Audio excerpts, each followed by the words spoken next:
Hustle and the struggle is the only thing I'm trusting. Thoroughbred in a mud brick before the budget. White chick on that pack shit. My passion was ironic and my dreams weren't coming. Guess I gone crazy. First deal changed me. Rob line basically raped me. Most of the bullshit like a matador. Just made me madder and animate to go at him and even a scope. So I went harder, studied it harder till the deal was offered. Slept cold on the floor, recording at 4 in the morning, and now I'm passing the bar like a liar. We talked to Scarface last week, and one of the things he thought is that hip hop is becoming white. And he had certain thoughts. I think his thoughts were actually more towards the executives who are in charge of kind of putting things on, but it's definitely got all the blogs talking about, you know, is hip hop black originated and then it needs to stay a certain way, or is there room for other races and other people to come in? Obviously, you're not black. I can tell you there is, because I only make money one way, and that's rapping. You know what, I think you can have 1 million white men that are executives in a building, but that doesn't make a culture a color. And that's because they can sell you whatever they want, but unless you buy it, it doesn't mean anything. So I think sometimes people get caught up in this thing of record labels dictate things, and oh no, it's white old guys that are putting this out. Well, it's not old white men creating the content, and it's not old white men buying the content either. Yes, they're the middleman of putting this out, but it's just a bank. And I think what shapes the culture is who's consuming it, and that's people of all different colors, and that's a great thing.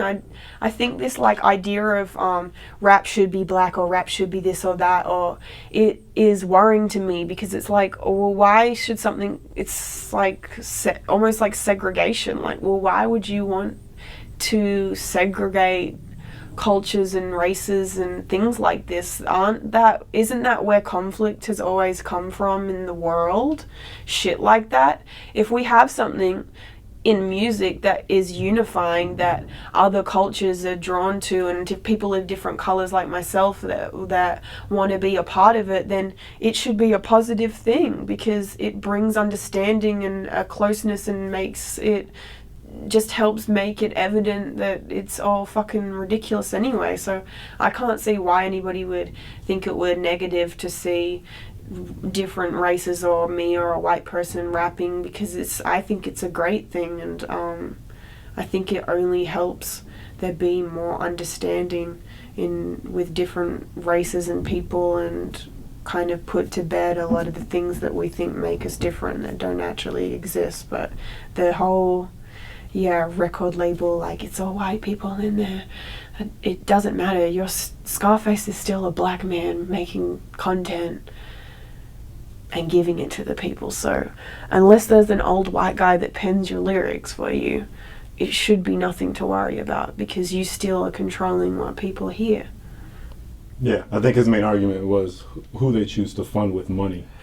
But who they choose to fund with money is only going to be who the world connects with. And it's funny, because I sat in a record label meeting at Capitol, and an old white man said the exact same thing to me, and he said, I could promise you 1 million things, and I could tell you that we're going to make you this and we're going to make you that, but at the end of the day I'd be lying to you, because it's just not how it works anymore. It's just not how it works. They decide, and we're at their mercy. All we can do is put it out, and it does or it doesn't. But we're at a point now where it doesn't matter what they choose to put the money into. The people decide, and a record label never chose to put money into me, not in 1 million fucking years. But I went on the internet and people connected, and through that's how now I have them deciding to give me money to go to India and stuff like that. But ultimately, if it's going to connect, it's going to connect. They don't dictate it anymore. They really don't. They are at the people's mercy. It's no longer a thing where you can create characters and there's nothing to hide behind. It's social media. We're accessible. You can't create a persona like you used to be able to and keep it secret. That doesn't happen anymore. It's just real, and if they see an audience, then they stick money into it. I've never heard of one record label anymore signing an artist that nobody's ever heard of with no fan base, especially in rap music, and being like, we believe in this, let's put money in it. Because they're scared, because they know that they don't dictate it anymore. You have to foster a fan base, and then they'll give you some fucking money, a little bit. And then if that then they'll give you some more money. But I've never heard of one person being like, hey, I'm unknown, nobody's heard of my shit, and I have no fan base, and I just got $1 million, and these old white guys think it's cool. They're way too much shitting their pants to ever do that. Whatever it is that's getting money put into it is 100%, I believe, and can testify to the fact, dictated by what you consume, what you listen to, what you click on, what you like, what you comment on, and that's just that. So at the end of the day, it's a fan's responsibility to support what they like. Support what you like. Give energy to what you like, and that's what you dictate it. And I say it all the time to people, like, people power, 100%. I think a lot of times, like, when things don't go the way we want, or when things seem impossible, like even the Illuminati, I think, is a thing of this, where it's like things seem so impossible, and so we create reasons in our mind of why we could never do that. Well, I could never make that music because those old guys dictate who does it, and it's this now, and I'm not that, so I will never do it. Or she has the Illuminati, and that's why she's this, because she has a secret society that helps her be great and gives her money, and she has the cheat code. She's this because she's beautiful. It's kind of like we almost make excuses in our mind of why we aren't great, and there's no excuse. If you're great, you're great. There's no fucking cheat code. I don't think the Illuminati exists, at least not for fucking rap world. We don't make enough money for them to care. Record labels don't fucking hand select and then go out and secretly fucking mind control you to like hip hop and shape what it is. You shape what it is with what you put your energy into it. Anybody can fucking do it. You just have to be a hard worker and not think of excuses of why you can't do the shit, which is the biggest thing that we all fucking do, because it's fucking scary. And so it's like, I always call it jumping out of a plane, and you're gonna have a million things in your body that tell you all the reasons not to fucking jump, and you think of a million excuses of why it can't happen for you, but you can fucking jump, man. And it's not a lot of people with balls that will do it, but if you stop making excuses and keep fucking hammering it out, then chances are you'll make it. You don't need a secret society or $1 million fucking dollars or any of that shit. My manager and all the big record label heads said to make songs for they who can't write sentences, said to keep it done 'cause they just can't make sense of this. Misery don't love company, and love ignorance. So get your mind on, keep your mind blown. We don't need no knowledge, you just want another rap song. Get your mind on, keep your mind blown. You don't want no knowledge, you just want another rap sound. On your freestyle for Hell of a Life, you have a line that says record labels heads said to keep it dumb because they can't make sense of this. Can you tell me more about that line? Yeah, and then I think I said something about people not being able to read sentences. Yeah, I said something about misery doesn't love company loves ignorance. So true. You don't want no knowledge, you just want another rap song. It's very true.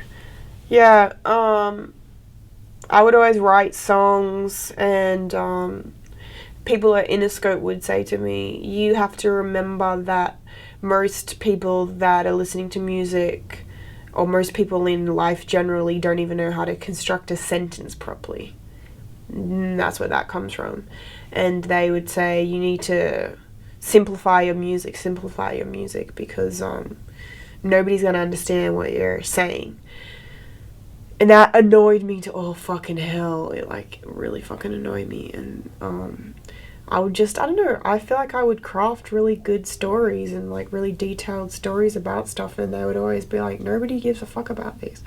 And it would make me so fucking annoyed. So that's where that comes from. And it is true, I do feel that even with that freestyle, or I did a Bob Dylan remix and stuff like that, and then I also did a song called Pussy 2 Times, in which I had vaginas coming out of my crotch, stop motion animation, and I did that just to as an experiment kind of like, all right, well, I'm giving you 2 videos. One I think is lyrically actually saying something, and the other is a cat coming out of my vagina, and it's stupid lyrics. Which are you gonna watch more? I know what you're gonna watch more, and it was what I thought. A fucking cat coming out of my vagina. But that's what I mean by saying you don't want knowledge, you just want a rap song, is that I feel like everybody complains and says, oh, where's lyricism in music, where's the message, and you fucking give them one and you gravitate to this other shit. Do you even know what you want? And if I do want to say something, even with work, I have to wrap it up in a way that you don't realize that I'm really telling you something.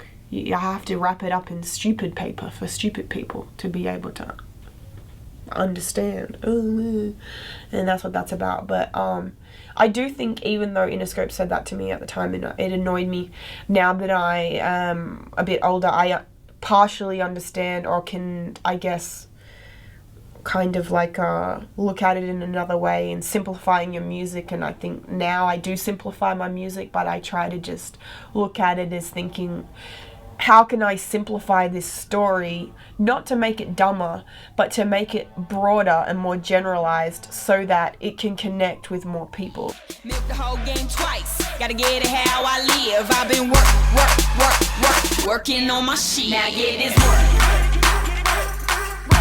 Now get this work. Now get this work. Now get this work. Working on my shit. Sometimes when things are biographical, I think it's hard for people to connect unless they connect to the specifics, like, I was a cleaner with my mum. Well, what if you weren't? Then what about this do you connect to? You can still connect to the emotion of it, and that's why I did make the hook so simple. Get this work. I've been up all night working on my shit. So many people call me and say, working on my shit. And it's like, yeah, I did that and made it simple because I wanted it to have something, the catchy part of the song that you remember. The part that you remember be not about me, but be about something that you can connect with, and therefore it becomes about you. And the part that you remember, that's simple, it's you, and you like it, and you take it on and you apply it to your life. And by making it broad and simple, so many people are able to do that. And I see people tweet me working on my shit all fucking day long. But I think to myself, it worked. My theory worked. Simple is not necessarily bad, it's just the way that you apply it.